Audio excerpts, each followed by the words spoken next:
Want to make a podcast? Spotify's got a platform that lets you make one super easily, then distribute it everywhere and earn even more money. All in one place, and it's for free. It's called Spotify for Podcasters, and here's how it works. Spotify for Podcasters lets you record and edit podcasts right from your phone or computer, so no matter what your setup looks like, you can start creating today. Then you can distribute your podcast to Spotify and everywhere else podcasts are heard. Video podcasts are also available on Spotify.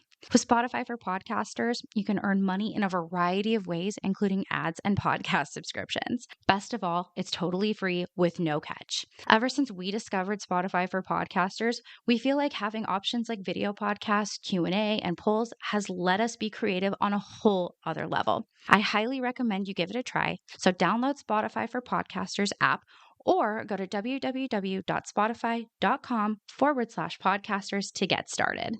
Welcome to the X's and T podcast, where we talk about X's and T with your hosts, Corey and Danny. Welcome back, everybody. Welcome back. We are, like always, so excited to have everybody here. Thanks for coming back. Yes, thank you so much for all the love on our previous couple episodes with Kendra as well. It's been amazing listening to the feedback and stuff with that. Yeah. Again, we apologize for the audio on that one, but that was with our first interview. I think we did really well. And yes, I think for Kendra to come out and tell her story the way that she did was incredible. And it actually kind of inspired us because guess what? We have our second ever guest. This is a friend of mine that I have had, I want to say, for the last 5 years now. We're so excited to tell our story with kind of how we met and her story with domestic violence and a cult. Mm-hmm. So everybody... Danny's kind of hinted about the cult before. Yes. Now we're going to deep dive into it. Yes, we're going to deep dive into the cult, and we're going to talk to one of my best friends who was in this cult with me. So everybody give it up for Jessica. Hi, how are you guys? We're good. How are you? I'm good. Good. Excited to talk. Yay. I know. I feel like is this like kind of your first time really talking about, everything that's happened? Other than with you, after splitting up with my ex, pretty much. I haven't really told very many people. Some people got snippets, but yeah, not the full gritty, nitty details. So here we are to expose everything. We're going to get the whole tea. So Jess, go ahead and introduce yourself. Your micro story, if you will. My goodness, I always hated micro stories. But I've known you for, it feels like forever now. It has been 5, 6 years. 6 years, actually. Was like 3 years old, right? Yep. Yes. Yep. My son was 3 years old at the time, and now you're a mom too, which is so cool. Yes, it is so exciting. Being a mom is my biggest dream in life ever. I've always wanted to be a mom since I was like 16. I've had a crazy childhood, crazy life. But now it's like, honestly, just perfect at this point. Yeah. Life is wonderful where it's at. I've gotten away from everything that used to be negative in my life and started completely fresh with a brand new family, basically. That's awesome. It's crazy. That's awesome. And your story is crazy. I remember you were telling me like bits and pieces of your childhood, and I was like, how is there not a movie made about you? Most people, when they hear about my childhood, their jaw just like drops to the ground and they're like, are you okay? And I'm like, no, I'm mentally unstable, but I'll be fine. Well, we're not trying to dig too far into your trauma today, so it's okay. We'll be okay. Yeah. But yeah, so basically you and we met because of your ex-husband, Robert. Yes. And we really met after we got involved with this cult. Mm-hmm. So basically, if you haven't already kind of tuned into our previous episodes, The cult that we're referring to is a group called Worldwide Dream Builders. It is a training mentorship organization that utilizes a distribution company called Amway. We are in no way affiliated with Worldwide Dream Builders anymore. We are in no way affiliated with Amway. These are our personal experiences with Worldwide Dream Builders. All of the names that we are going to discuss, we have changed. One, I don't know how litigious they are. And two, just because we're not out here to glorify, again, abusers. We are just here to express our experiences and our stories. And again, Amway itself is the distribution company. Anything that we say is not in reference to them. It is all our personal experiences with Worldwide Dream Builders. So with that, Jess, so I know that your story, kind of like we talked about, it goes into, like, it ties into this cult, it ties into domestic violence. And you had mentioned this is all because of your ex-husband. Yes. So how did you meet Robert, and what was that really like, your first becoming friends with Robert? It was like a love bomb whirlwind, to be honest with you. Like, I wasn't seriously looking for a relationship at the time. I was only 17. Didn't really know what a serious relationship meant or was going to be. But I met him on Facebook. I think he added me or I added him. I can't really remember. Yeah. And we started talking, and then like 24 hours later, we hung out, hooked up at the park. Okay. And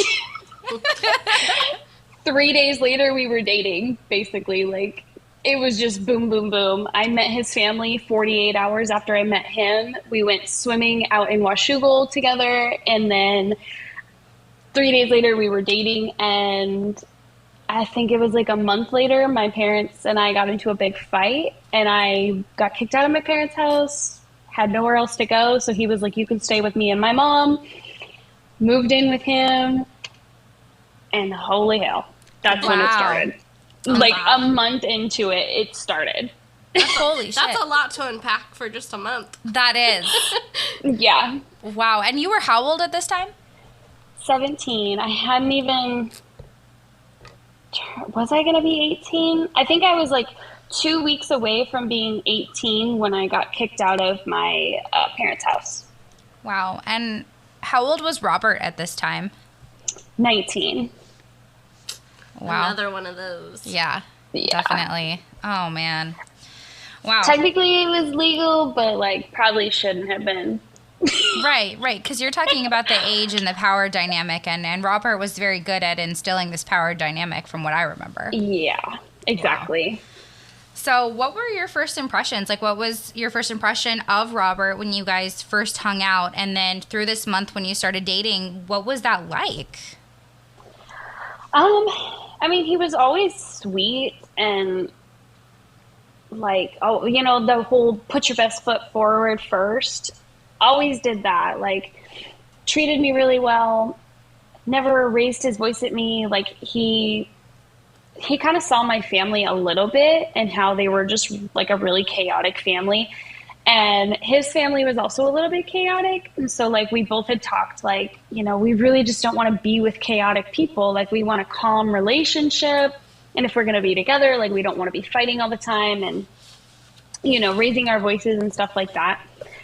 And I was like, oh, okay, like this might be good. Like, my previous relationship was absolutely terrible, domestic violence as well. So I came from one into another and just didn't even like realize it for a while. Yeah. Because he was just like very subtle in the very beginning. That first month, he was super duper subtle with like anything. It started with like, since I had moved in, if I wanted to go somewhere like after school or after work, I had to like check in with him like he was my father. Wow. And like if I was sick or something, I was not allowed to leave the house. Because if you're sick, then you should go have fun, even though I'm technically an adult. Right. Holy shit. So, that is really controlling. Yeah. And how did you handle that? a lot of it in the beginning was just shutting down. Like, I'd cry and be like, okay, whatever. Like, I guess I'm just not going to go. Or I would just agree and be like, okay, I'm not going. I'm sick, so not going to do it. And like one time his mom like even said something to him, was like, you're not her father. If she wants to go to the bonfire or go do this just because she called in sick from work, like, you're not her father. And he was like, oh, that makes sense. Like, I'm not her father. I just was looking out for her. And it's like, you weren't really looking out for me. Like, you were just trying to be the, I guess, controlling. Or I don't even know what he was trying to be at that point. Right. But yeah. Wow. Okay. So what were was that really the first, like, looking back, red flags that you had seen?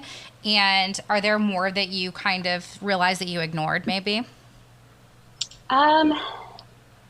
I feel like the list of red flags that I had ignored were, he immediately hated my family, disliked my mom more so than anything. And like, yes, my mom is crazy, chaotic, but like, she's not a bad person. And in his eyes, immediately, she was a terrible person, terrible human being.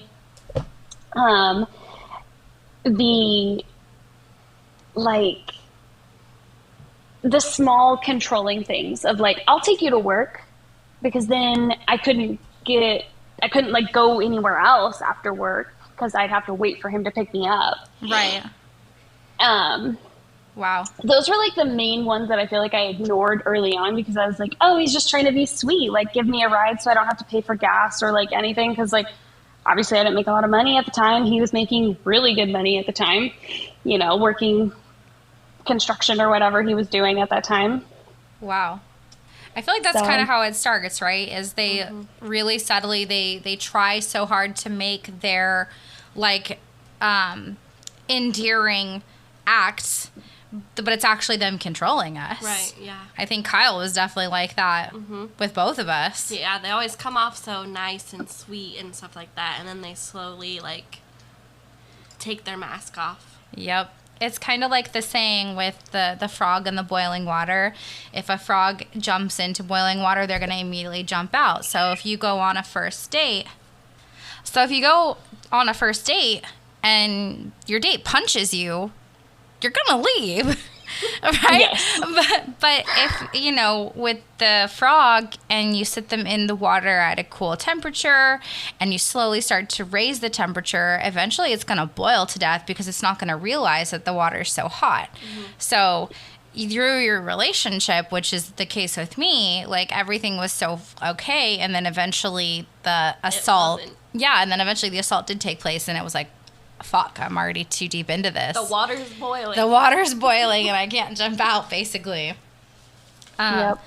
But yeah, so kind of what was it like living with him and his mom? Very chaotic, very toxic, honestly. Now that I look back on it, there was not just us living there, his brother, sister-in-law, and their 3-year-old son also lived with us. That's a full house. Yeah.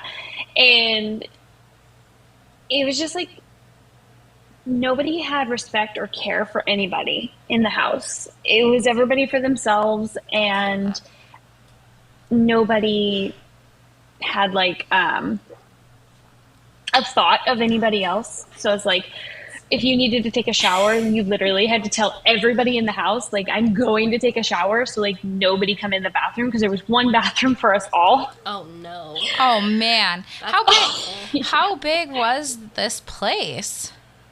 You've actually been there. You're right. I have been to that area, and you're right. I have been on the outside. But what's so funny is you said that you and him said that you wanted a not chaotic relationship and you wanted to be calm, but it sounds like everything but. It really was everything but calm. But as I got further and further into it, I started just making excuses or finding excuses as like, oh, well, you know, we live with a bunch of people. That's why it's chaotic. Yeah. Wow. It's crazy. So you're going through this, you know, first portion of your relationship, and you said he was working in construction at this time? Yeah. And what were you doing?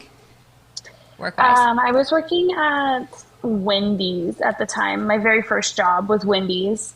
Oh, that's awesome. So you were, wow, that's right. You had said that you were so young and you were in your very first job.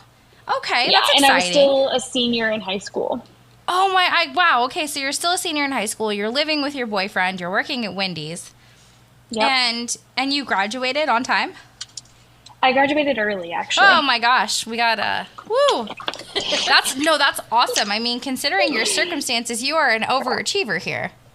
Yeah, and I technically wasn't supposed to graduate early because I failed my freshman year at the beginning of high school, and so being able to graduate early was quite an accomplishment, actually. That's awesome. Yeah, that's amazing. Okay, so how long were you and Robert together before the cult? Oh, let me think. I want to say it was around 9-ish months before he had come home knowing about the cult. Okay, so in That's this, like a decent amount of time. yeah. So in this first 9 months, how would you kind of sum it up? Like, what was it like with him for that first 9 months before you even knew this cult existed? There were some hard things. He had not been working as much as like he was when we first met. I had gotten into a really bad car accident, so I wasn't working. And there was a lot of like, I guess, different views on different things that we didn't really know how to communicate effectively, I guess, when there was a difference. But I mean, really, other than those few things, like there wasn't a lot of like verbal abuse, physical abuse, or anything like that. Like almost everything was pretty mutual. Like if we got into an argument, we both would raise our voice, both would say things that we didn't really mean. Yeah. So it wasn't like just him, doing the things that he would do later on, I guess. Right. And there was a lot of fun times. We were still in the honeymoon phase, so like we were partying every weekend, seeing a lot of friends, being around my family a lot, around his family. So it was just like a lot of like social interaction. So it was like, oh, this is great, especially coming from a previous relationship where I was really isolated already. Yeah. So like being able to like socialize again, I was like, oh, this is great. Like he likes my friends, he likes most of my family. But yeah. So pretty good. So what you would consider, especially in comparison to your past, it was a decent, healthy relationship, or so you thought. Yeah. Gotcha. And so we're going to kind of dive into the cult now. So would you say that when in that first 9 months, was Robert a pretty ambitious guy? He was just looking for the next best thing? Definitely. Always looking for a better job or more hours at work, I would say. He was willing to work really long hours for the big paychecks. Yeah, so just a hardworking guy. Yeah. Gotcha. So so 9 months into this relationship, what was your first impressions of him getting around this cult? So he had a coworker, did not like this guy, hated him with his guts. And this is Craig, right? Yes, Craig. And out of the blue, I want to say it was like a Thursday or a Friday. I came home from work and he was nowhere to be found. So I just texted him and I was like, hey, you working late or something? And no response. I was like, oh, okay, Yikes. must be busy. I was like, okay, I'm just going to go to bed because I'm exhausted. Right. So I go to bed and I think it was like 2 or 3 in the morning. He comes home and he's like, babe, I got to tell you what Craig told me. And I'm like, what are you talking about? And he was like, I gotta tell you, he has this business. You go to the store, you fill up your cart, and you walk away, and you make money. Oh my gosh. And I'm like, what are you talking about? I'm like, you don't even like Craig, one. Or two, did he sell you drugs or something? Like, this guy's never even smoked weed in his life, and he came home high as a kite, like, on something. Right. And I'm like, what are you talking about? You can't just go to a store, fill up your cart, walk away, and make money. Right. And That he's like, doesn't make no. sense. That's called theft. We call that stealing. Exactly. He's like, no, he has a way. We can make millions of dollars. You'll never have to work again. And I'm like, okay. At this point, you know, I'm like 18, 19. I'm already exhausted from working fast food because nobody likes fast food. So I'm like, okay, you know what? Bring me around these people and we'll see what they have to say. And so we sit down at a coffee shop, I think, probably any random coffee shop. And Barbara, sweet woman, is showing me these pictures that she's drawn basically on a napkin. Oh, Like, okay. So we actually have pictures. I was showing Corey what types of stuff they would draw on napkins, and they would do it on a napkin intentionally. Oh my God. And I drew it out for Corey. So we're gonna take a picture and we're gonna post it on our Instagram. It's wild. You have to see it. Okay, yes. so the napkin. Basically, on this napkin, she was like going over the flow of money and products. And I'm like, okay, it kind of makes sense to me. You know, they're talking about like you buy from yourself and, you know, support your own business. And I'm like, oh yeah, who wouldn't want to support their own business? Yeah. Of course I want to support a business if I'm going to start one. So I'm like, okay, this sort of makes sense. And like, I started to like ask questions of like, you know, what's the business name? Where would the products come from? Like, is this sort of like Scentsy? I think was pretty much one of my questions. Yeah, valid question. And Yeah. it like immediately standoffish. Oh, no. We are not like Scentsy. We don't have garages full of stuff. We're not pushing sales. No. We're not like Scentsy. We don't stack them high and sell them cheap, is what they used to say. Exactly. Wow. We don't do that. Like and I'm like, okay. You know, I've had friends who wanted to get me into Scentsy, and I'm just not into those things, you know, and especially nowadays. Right. I'm just not into those businesses. I will support you. I will buy your Scentsy, but like, I'm sorry, I'm not going to join your team. Right. But yeah, immediately standoffish. And her husband, same, immediately standoffish, but also controlling of the conversation. Yeah, immediately. He was. John? Yeah. Yes. Yeah. I remember him being like that. Okay, so you sit down, and so they would call this showing the plan, right? They draw it out, and it's basically, and again, we're going to post the pictures of it, and it's basically like an illustration of how the business itself works in like a really roundabout sort of way. Very vague. Yes. Very vague and not really to a point, in my opinion. I agree. Okay, so what was your impression after meeting Barbara and John, and they show you this stuff on a napkin? Like, what's going through your mind? I was just like, I have to know more information. I can't just make a decision after meeting a random person and they draw me pictures. I definitely walked away from the encounter a little bit like iffy, if that makes sense, just from their personalities and the way that they structured their meeting, I guess.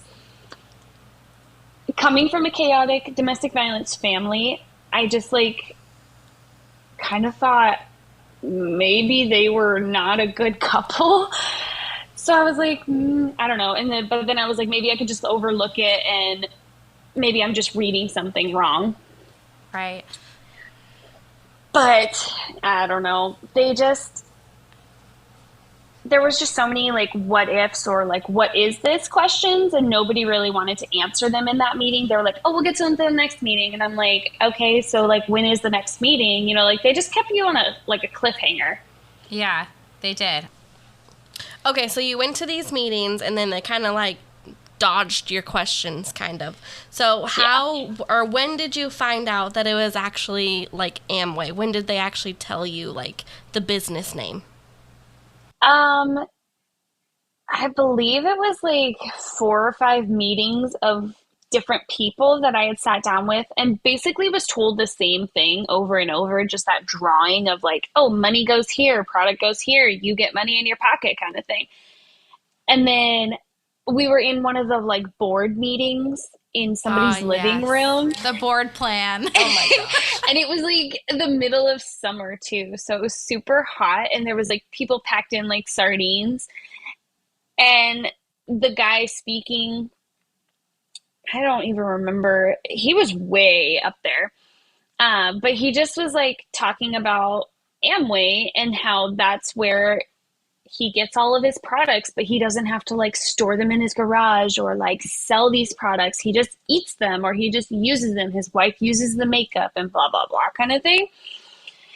And when I heard Amway that night, I went home immediately because at the end of all of those like board meetings, they were like, go home and do your research. Like, don't just Google this, but like do reputable research on reputable sites. They would give you the websites too. Oh, of course. They would.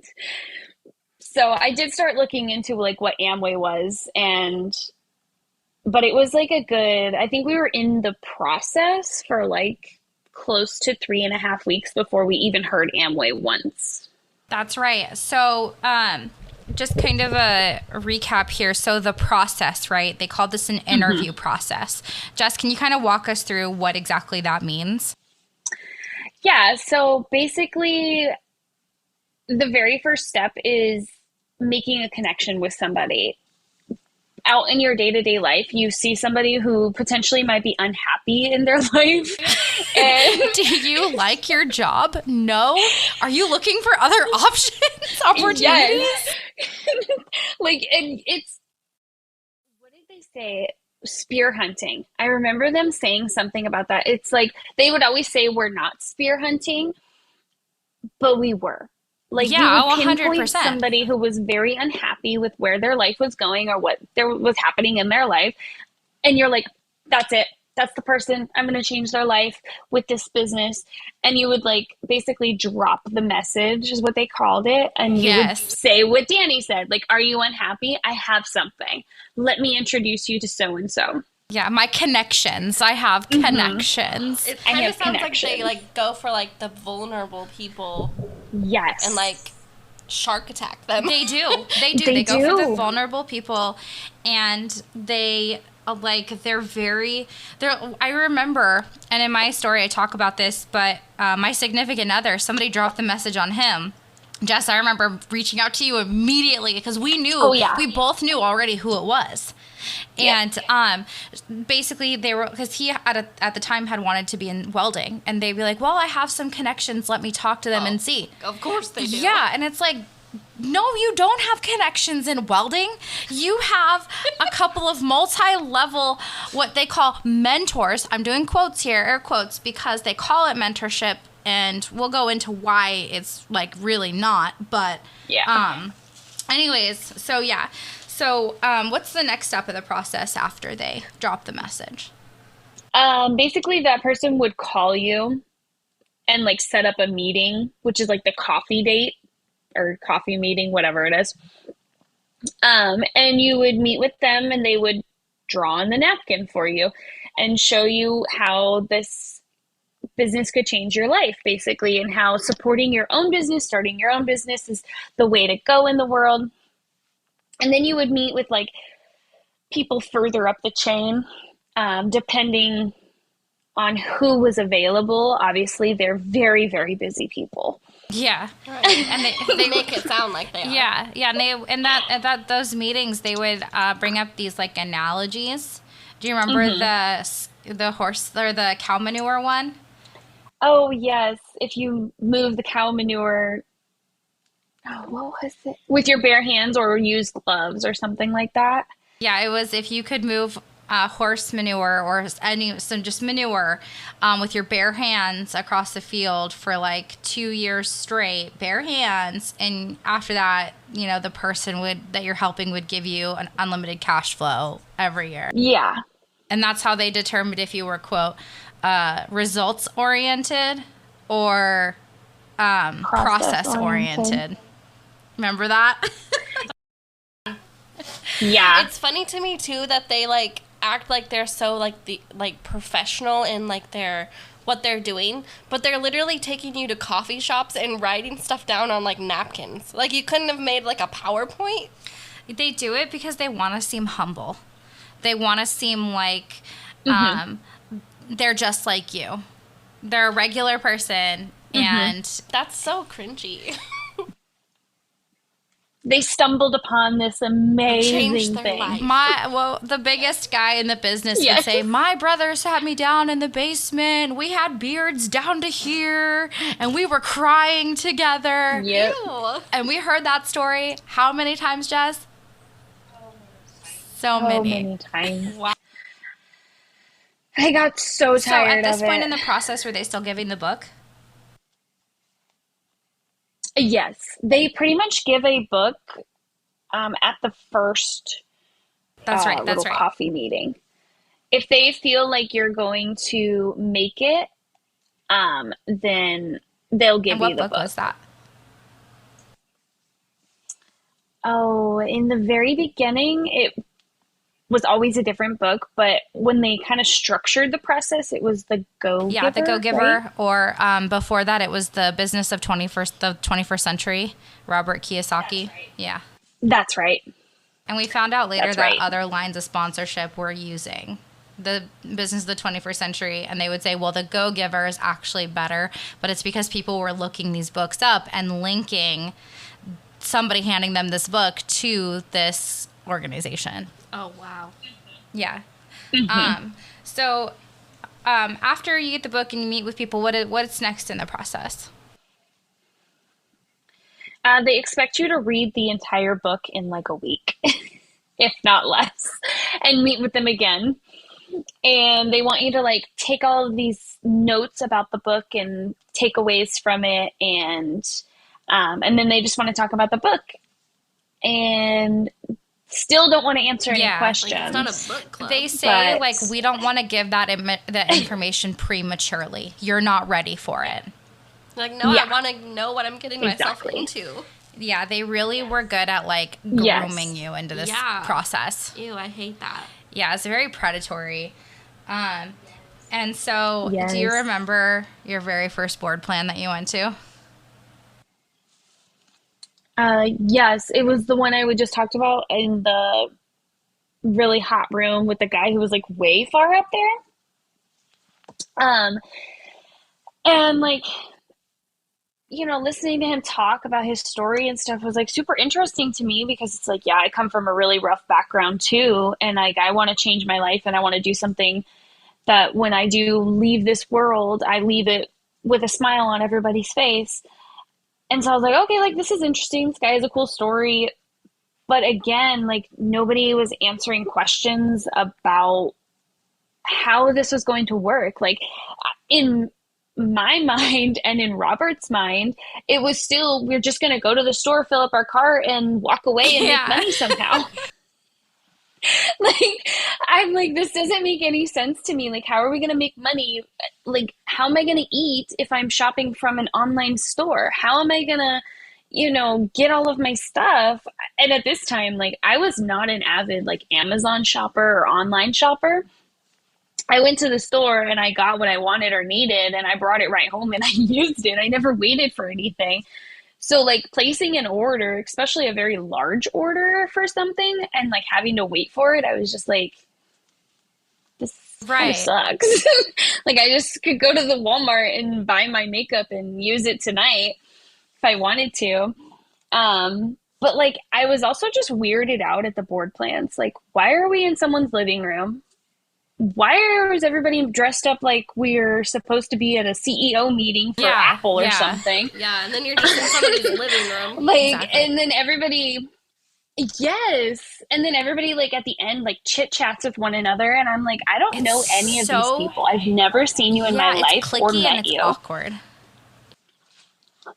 Yes. And you're just like standing there like, yeah, I don't know any of these people and they're all in their cliques and then people will come up to you and like try to be nice and it's like I don't know any of this information. I don't know what you're talking about. So like I don't know why you're so happy about your life Yes. right Yeah. now. How uncomfortable. Oh yeah, definitely uncomfortable. So at what point do you sit down with Craig again, and when do you meet his wife, Jenny? Um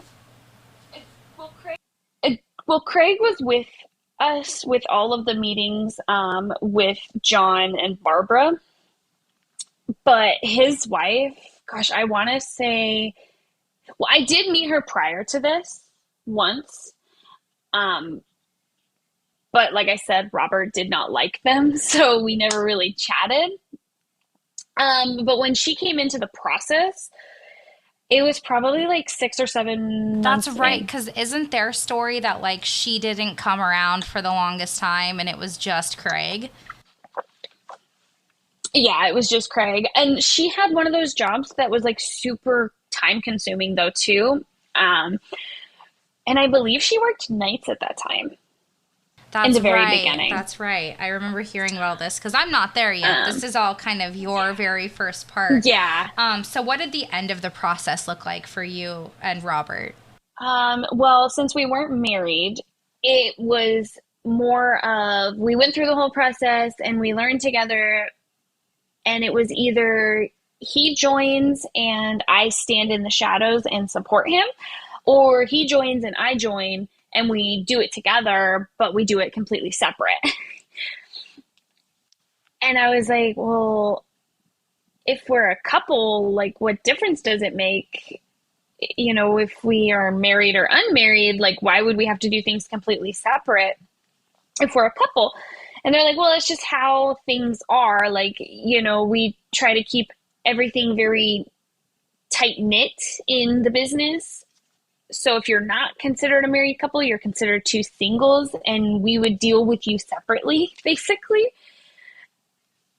And I'm like, okay, well, that doesn't make any sense. And at the time, like, after we like learned about how much we were supposed to spend, like the obligation to spend every month in our business, I was never going to be able to afford that.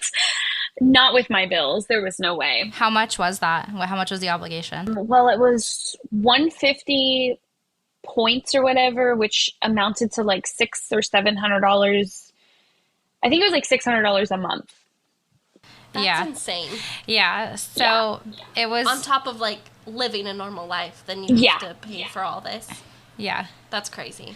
Yeah. So they would tell us to like, they'd sit down with you, they'd figure out a budget, right? And they'd figure out your budget, and they'd do like this budget sheet with you, and they would basically say you need to get 150 PV, and then you needed to get an additional 50 PV, and that's your customer volume. Yep. And then you would go in, they showed us how to go into the website and type in any random customer, so that way we would get points for a customer. That's exactly what happened, right, Jess? Exactly what it is. So you're correct. making up people? Yep. Pretty much. So basically, Wow. you would buy your own products, and then you would go in and say, "Oh yeah, I sold 50 of this to my mom, who was a customer." Yep. And then Even though you just bought it yourself. yes. Yeah. And the way they would spin it, I remember John was really big at saying this. He's like, but you're using the product, so you are the customer. Wow. Yep. Even Yep. though you could just like go to Walmart and buy it. Yeah. And the For products cheaper too. are they're outrageously expensive. And in my humble opinion, they're not great. I did not like the makeup. The makeup was terrible. Can I ask, like, I know I've heard like of the makeup and stuff, but like what other products did they have? They had vitamins. They had snack-like food, pre-workouts, meal Cleaning replacement products. shakes, cleaning products, oral hygiene, hair hygiene, body hygiene. Kind of just mostly that, I think. Yeah. Wow. And what was the the teaching that you would replace, right, all of your Walmart products with theirs. Yes. So like you would, instead of going to Walmart and getting, like your Clorox and paper towels and things like that, they would say, oh, just replace them with this and order everything from your website and that will make you money. So I remember having such a difficult time switching the products over because it was so hard to justify spending so much money on like laundry detergent. And they would say get the vitamins because they were the most, quote, bang for your buck. You were getting the most PV value for the lowest amount of money spent. So I remember like people would figure out like if they just bought X amount of vitamins, they would spend the least amount of money and still meet their PV goals. Yeah. Wow. Yeah. Were there products to like, I know like some like companies like that, they like their products are like clean products. Is that how, like clean ingredients wise, is that how they try to like Spin do it. theirs? Yeah. Yeah. Is that why they're like more? Yeah, I think especially the vitamins, they were like, oh, they're plant-based and like it's all you're gonna need for the day, all of your fruits and veggies and vitamins and minerals and blah, blah, blah. All natural supplement. Yeah. Yeah, okay. They would say that Amway has their own zip code pretty much because they're so big. They really are that big. Wow. In Michigan. And the company itself, fantastic. Like some of their products are great. Like the fact that they grow all of the things that go into their vitamins, they would really start to push that. But it wasn't, and correct me if I'm wrong, Jess, but it wasn't until you became an IBO that they even started talking to you about products. No, they would talk to me about products. It wasn't until I became an IBO that they talked to me about like how to build the business. Okay, I mean like when Robert was in the process, like when did they start talking about products? Oh, as soon as he launched. So as soon as he became an IBO? Yeah. Gotcha. Okay. So now that Robert, so was Robert pretty motivated about this business? Yeah, he was pretty like all in, like, all or nothing in the very beginning. He very much saw it as an opportunity to get out of the construction field and do something that would basically work for him and he wouldn't have to work anymore, which cool, like everybody I feel like wants to be a business owner, But yeah, he was very motivated and very much like, I want to get this and go and run with it. Wow. So what was that like for you as soon as he launched? Like how did your relationship change the moment he launched? I was on the back burner. I no longer was a girlfriend. I was a mother, per se. I did everything for him because he had to focus on the business. He couldn't focus on bills, money, laundry, cleaning, none of that. That was all for me to do. And that's how it's structured throughout the whole mentorship. All of the women, they take on everything. They take on the kids, work, the business, the budgeting, the money, the downline, the cross lines, the every which direction. Can confirm. That's exactly how it went. Women were also, unless they were singles, they were not allowed to share the plan on the board. So board plan, right? So you have the presenter. It's always men. Unless it's a woman who was in the business with her husband and they divorced. And I think there was also one woman who was way high up that they said that she built it by herself, which is super uncommon. But yet her husband was on stage with her. Yeah. Oh, wow. Yeah. But I remember that. So you took over everything. You took over the calendar. You took over everything. And what at first was Robert's work habit like? Because they really push work habit.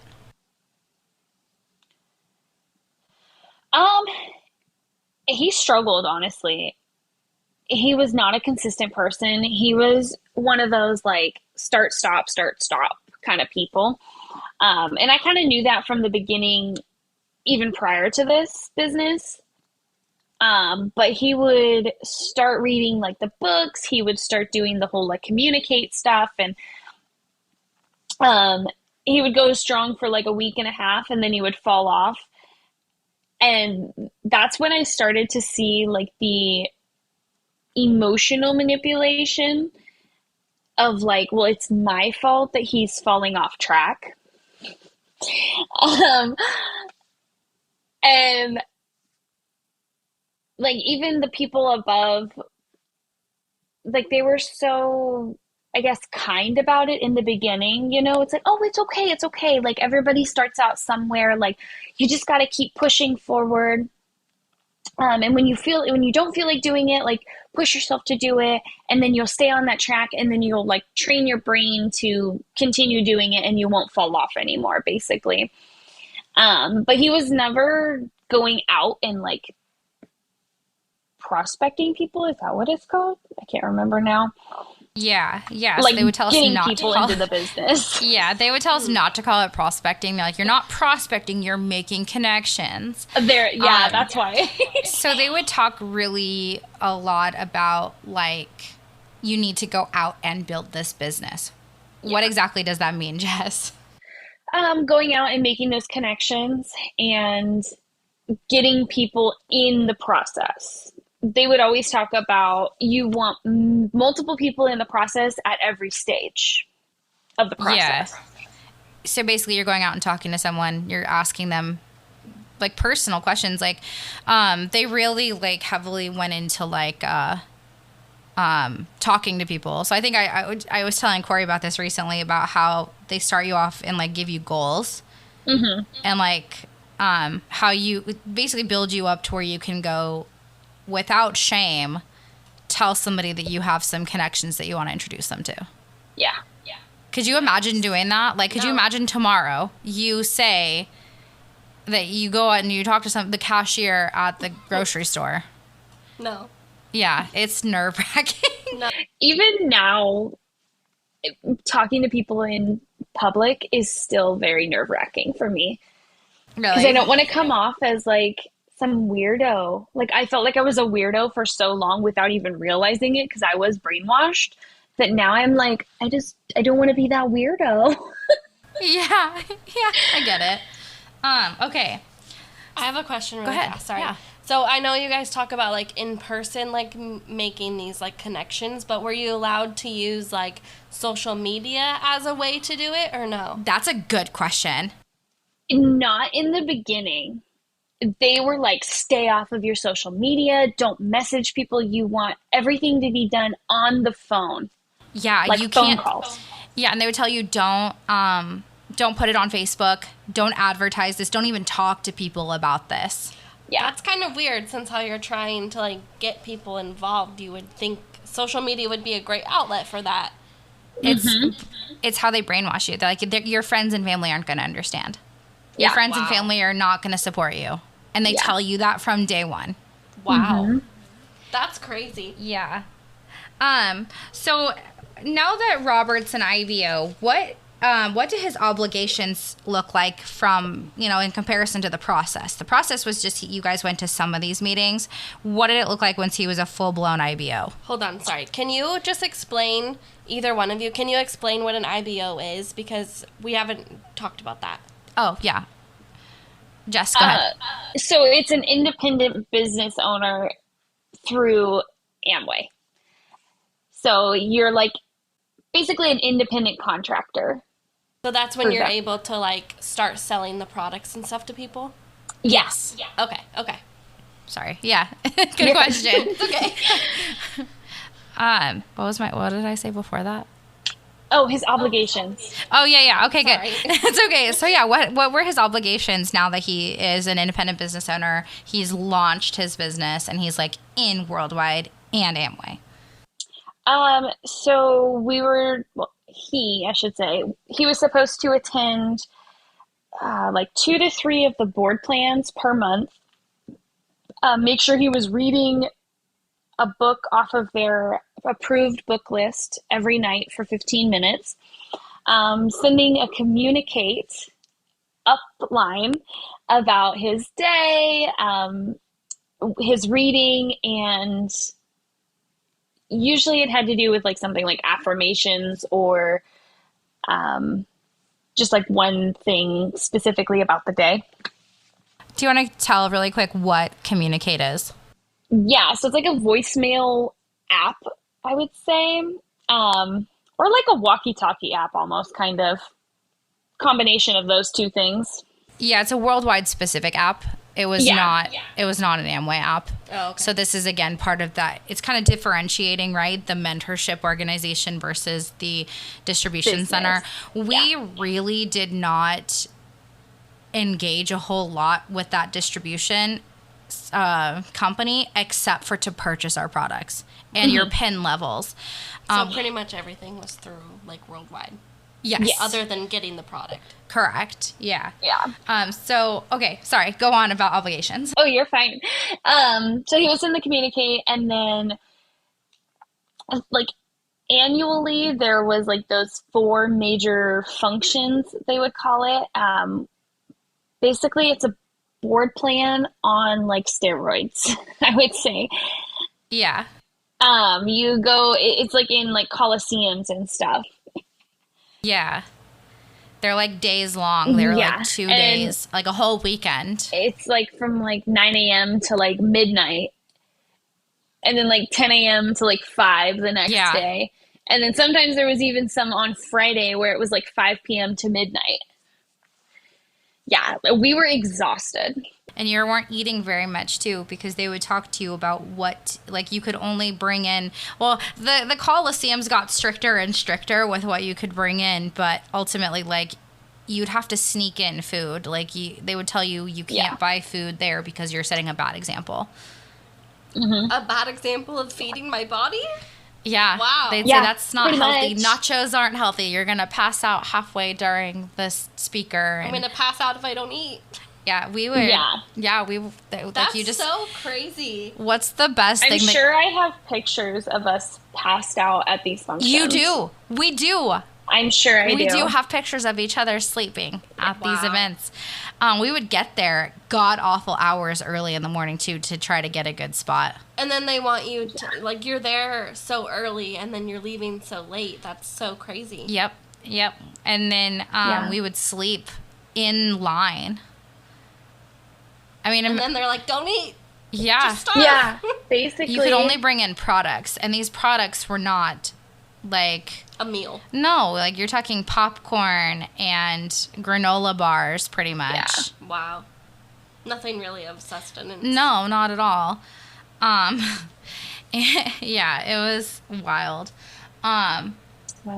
So with the obligations, how did your guys' schedules change from what they were before? Like, did you guys spend a lot of time together? Like, what was your relationship looking like at this point?